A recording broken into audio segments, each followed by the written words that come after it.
आपण पाहताय एबीपी माझा. शिवसेनेचे नेते संजय राऊत सध्या माध्यमांशी भाग बोलतायत. सोमय्या भाग हा नवीन सिनेमा आता काश्मीर फाईलवाल्यांनी काढायला पाहिजे. मला कळत नाही की जर तुम्ही गुन्हा केला नाही म्हणताय, आम्ही घाबरत नाही म्हणताय, तुम्ही इतरांना सुद्धा त्यांच्या भ्रष्टाचारावरती प्रश्न विचारता, कोर्टाला आणि कायद्याला सामोरे जा म्हणता, मग तुम्ही का पळताय? तुम्ही काय पळता? तुम्ही कशा करता पळताय? जा, तुम्ही कायद्याचं पालन करण्यासंदर्भात लोकांना ज्ञान देता ना. INS विक्रांतच्या संदर्भात जो घोटाळा झालेला आहे, हा एक लक्षात घ्या की इतका दळभद्री प्रकार देशात कधी झाला नव्हता. तुम्ही लोकांशी भावनांशी खेळलाय, तुम्ही देशाच्या भावनेशी खेळलेला आहात. विक्रांत वाचवण्याच्या नावाखाली विक्रांतच्या संदर्भात देशाच्या भावना फार तीव्र होत्या. ज्या INS विक्रांत या युद्ध नौकेमुळे आपण पाकिस्तानचा पराभव करू शकलो, पाकिस्तानची फाळणी करू शकलो, कराची चितगाव बंदरं बेचिराग करू शकलो, ते एक प्रचंड असं महाकाय आपली युद्धनौका ही जतन करावी आणि पुढल्या पिढीसाठी तो एक स्मरणात राहील असं त्याचं एक म्युझियम करावं, अशी भावना सगळ्यांचीच होती. आम्ही सुद्धा त्यात होतो. सगळे बाळासाहेब ठाकरेंनी ती एक भूमिका मांडली होती. आम्ही केंद्रात त्यासाठी राष्ट्रपतींना भेटलेलो आहोत सगळे एकत्र, भाजपचे खासदार आम्ही सगळे. महाराष्ट्रामध्ये आम्ही तेव्हा पृथ्वीराज चव्हाण मुख्यमंत्री होते, त्यांच्याकडे सुद्धा आम्ही विनंती केली होती की 100-200 कोटी रुपये आपल्याला काय जास्त नाही आहे इतक्या मोठ्या देशाला. पण दुर्दैवाने ते होऊ शकलं नाही. त्यानंतर या महाशयाने पैसे गोळा करायला सुरुवात केली की आता मी पैसे गोळा करणार 140 कोटी. त्यांनी स्वतःचं ट्विट आहे त्या काळातलं 2013 डिसेंबरचं, पहा तुम्ही. आणि त्यांनी फक्त डबे नाही फिरवले 711, त्याच्याकडे जमा झालेले डबे 711 मी तुम्हाला सांगतोय. ते आता काही म्हणतील, 711 असे मोठे मोठे डबे त्यांनी भरले गच्च ठिकठिकाणी. याशिवाय सेव विक्रांतच्या नावावर त्यांनी अनेकांकडून पैसे घेतले. ह्याच्या पावत्या नसतात, आता कोणी पुढे येत नाहीत. पण मला माहिती नाही, अनेकांकडून ते पैसे गोळा करत होते. मोठ्या प्रमाणात निधी गोळा केला, कोट्यावधी रुपये गोळा केले. 58 कोटी रुपये मी सांगतोय, पण त्यांनीच त्यांच्या ट्विटद्वारे दिलेली माहिती समोर आली 140 कोटी. आणि हे पैसे तेव्हा राजभवनात जमा करू अशी त्यांची भूमिका होती. तेव्हा त्यांना माहीत नव्हतं का राजभवनाचं अकाउंट नाही आहे. खरं म्हणजे राजभवनाच्या नावावर अनेकांनी चेक दिलेले आहेत, असं मी अनेकदा पूर्वी फोटो पाहिले आहेत. मग त्यांनी मुख्यमंत्री निधीत द्यायचे पैसे, केंद्रात नेऊन द्यायचे पैसे. आता मी असं ऐकलं की त्यांचे वकील सांगत होते की त्यांनी पक्षाकडे जमा केले पैसे. मागताय तुम्ही विक्रांतच्या नावावर, राजभवनात पैसे जमा करू म्हणून लोकांनी पैसे दिले आणि तुम्ही ते पक्षाकडे दिले. म्हणजेच मी जे सांगत होतो तुम्हाला की यांनी हे पैसे निवडणुकीत वापरले, हे त्यांनी हा गुन्हा कबूल केला.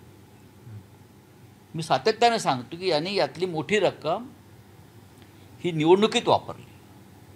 साधारण 20 ते 25 कोटी रुपये त्यांनी निवडणुकीत वापरले. उरलेले पैसे त्यांनी निकॉन इन्फ्रा ही त्याच्या मुलाची कंपनी आहे, त्याच्यामध्ये PMC बँकेमध्ये हे पैसे पांढरे करून, व्हाईट करून, बरं का, हे त्यांनी तिथे वळवले.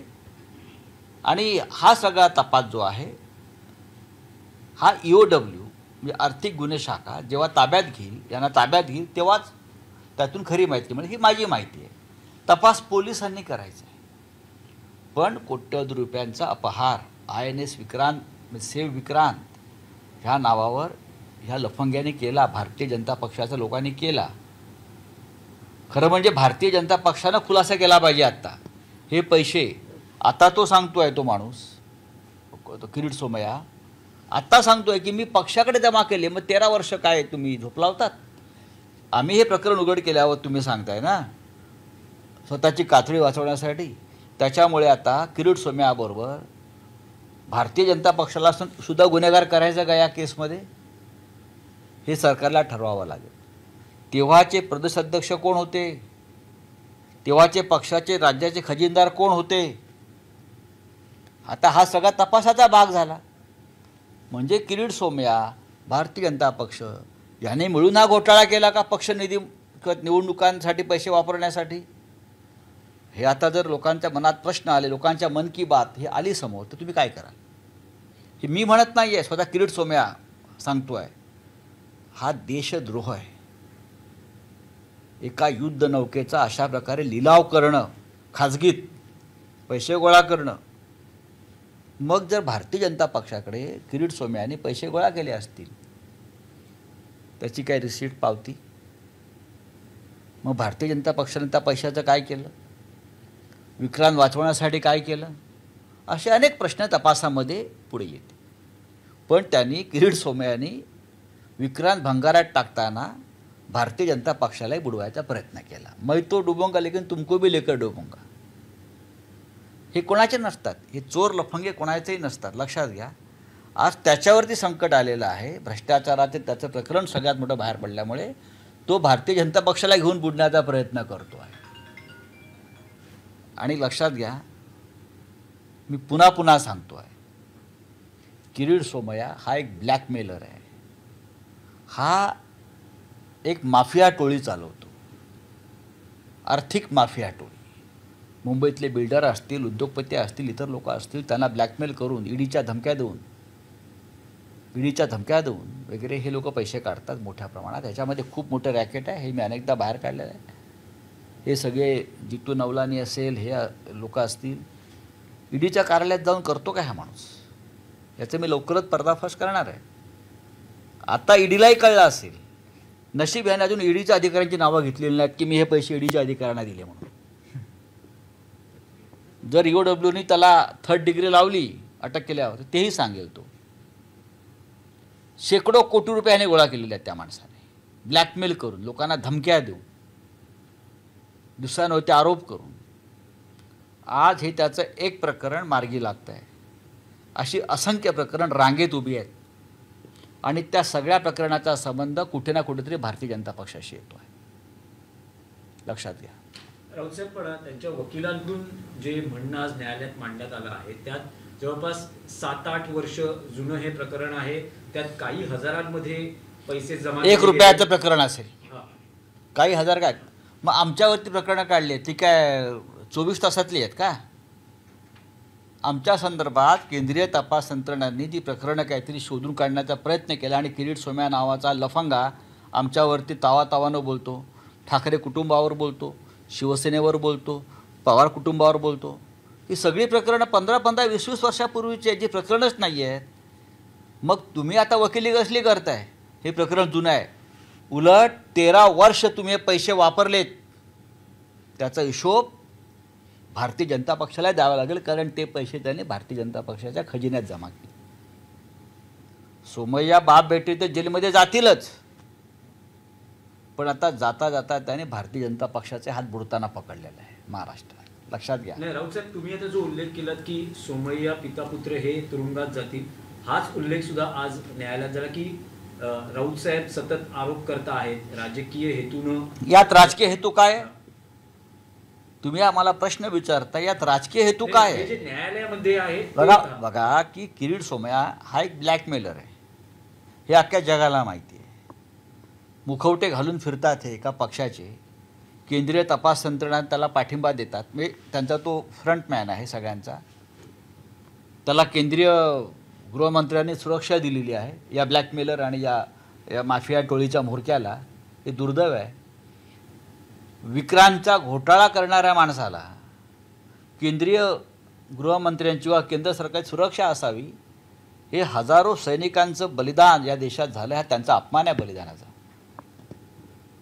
मी कशाला राजकीय आरोप करू? घोटाळा झालाय की नाही? घोटाळा झालेला आहे. यात राजकीय आरोप कुठे आले? त्यांची सुरक्षा काढून घ्यावी अशी तुमची मागणी आहे का तात्काळ? लाज वाटत असेल केंद्र सरकारला, आपल्या सैनिकांविषयी आस्था आणि काही जाणीव असतील, तर अशा फरार माणसाशी आणि ज्याने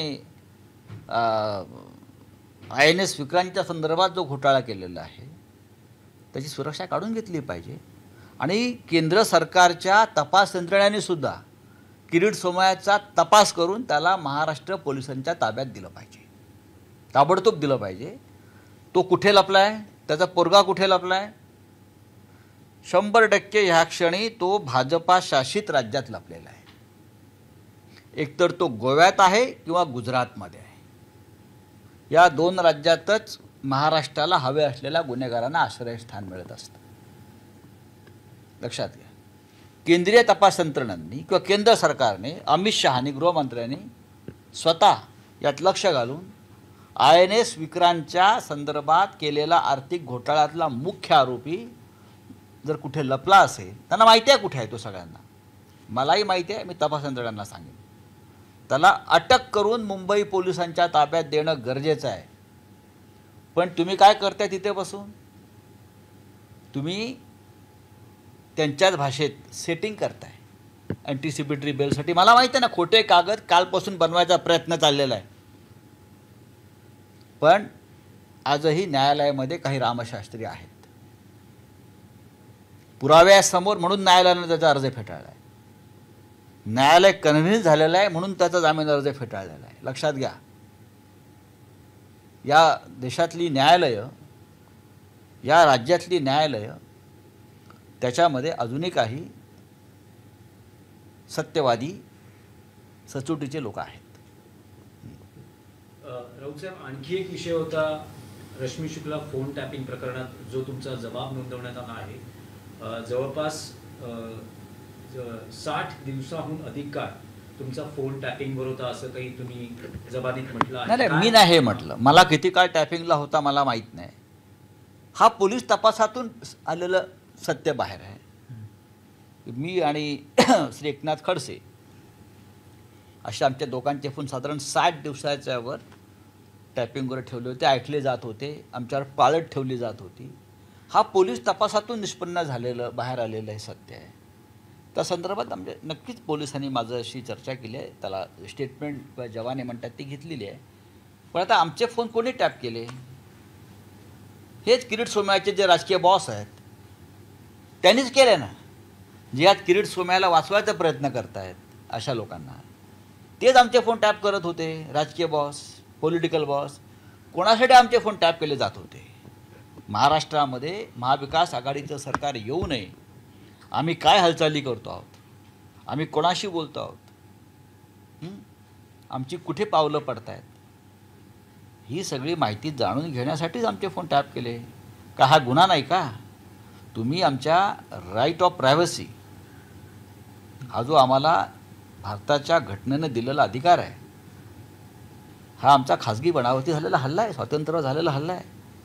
बरं, माझे फोन टॅप जरी केले तरी मी काय बोलायचा थांबलो नाही ना फोनवर. मला अनेकांनी त्या काळात सांगितलं की तुमचा फोन टॅप होतो आहे. अनेक अधिकारी मला सांगत होते. एक सांगतो मी, मुंबई पोलीस दलातील अनेक वरिष्ठ अधिकारी जे शहाणे होते असं मी मानतो, ते मला सूचना देत होते प्रत्यक्ष, तुमचा फोन टॅप होतो, तुम्ही बोलू नका. तुमचा फोन, मी म्हटलं माझा फोन जरी टॅप झाला तरी मला हवं तेच मी बोलणार आहे फोनवर. त्यांनी माझे फोन किती टॅप केले तरी उद्धव ठाकरे यांना मुख्यमंत्री होण्यापासून कोणी थांबू शकणार नाही. किंवा महाराष्ट्रामध्ये जे सरकार बनतं आहे ते बनण्यापासून कोणी थांबू शकणार नाही.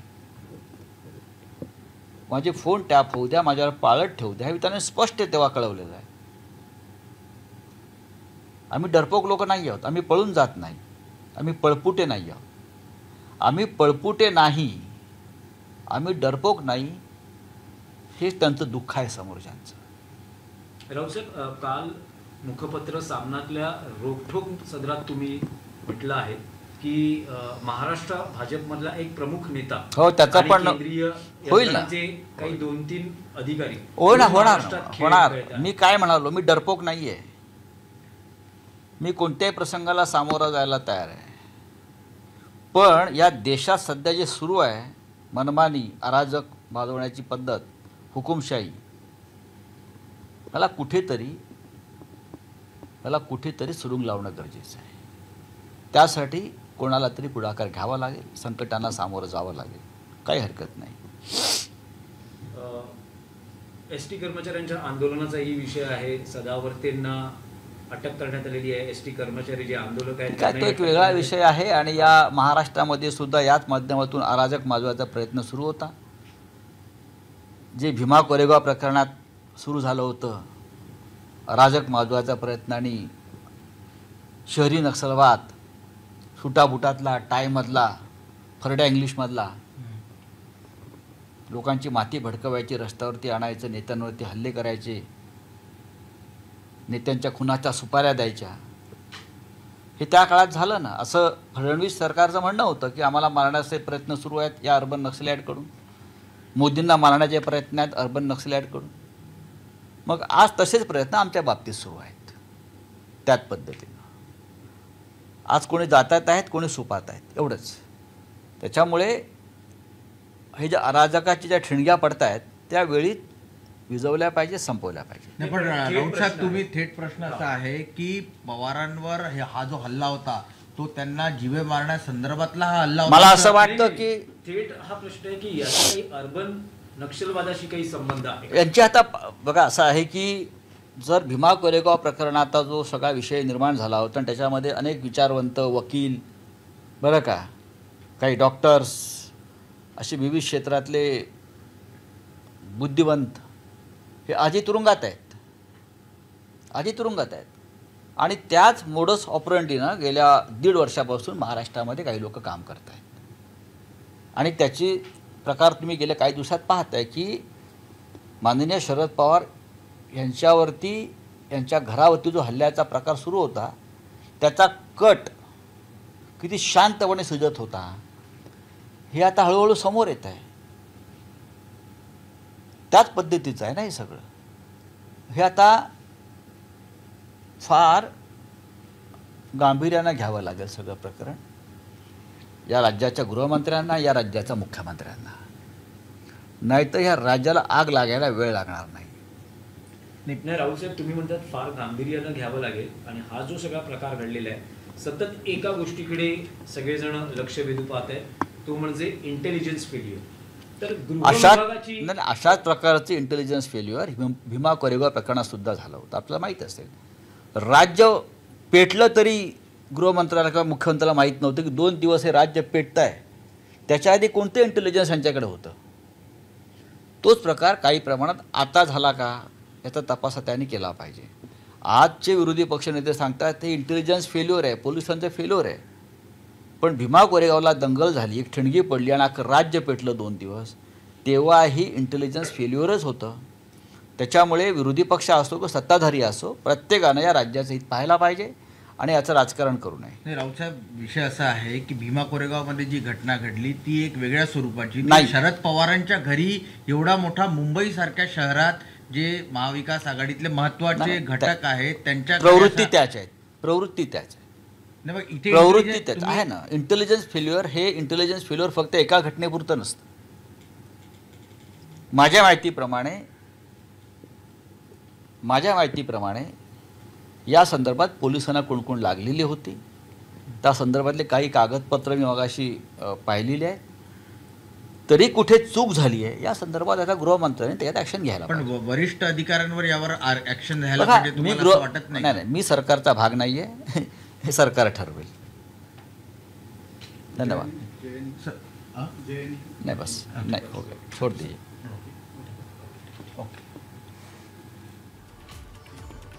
तर किरीट सोमय्या यांचा जामीन अर्ज फेटाळल्यानंतर संजय राऊत यांची मोठी प्रतिक्रिया. किरीट सोमय्या हे गोवा किंवा गुजरातमध्ये लपलेले असावेत, त्यांना तिथल्या पोलिसांनी महाराष्ट्र पोलिसांच्या ताब्यात द्यावं अशी मागणी संजय राऊत यांनी केली आहे.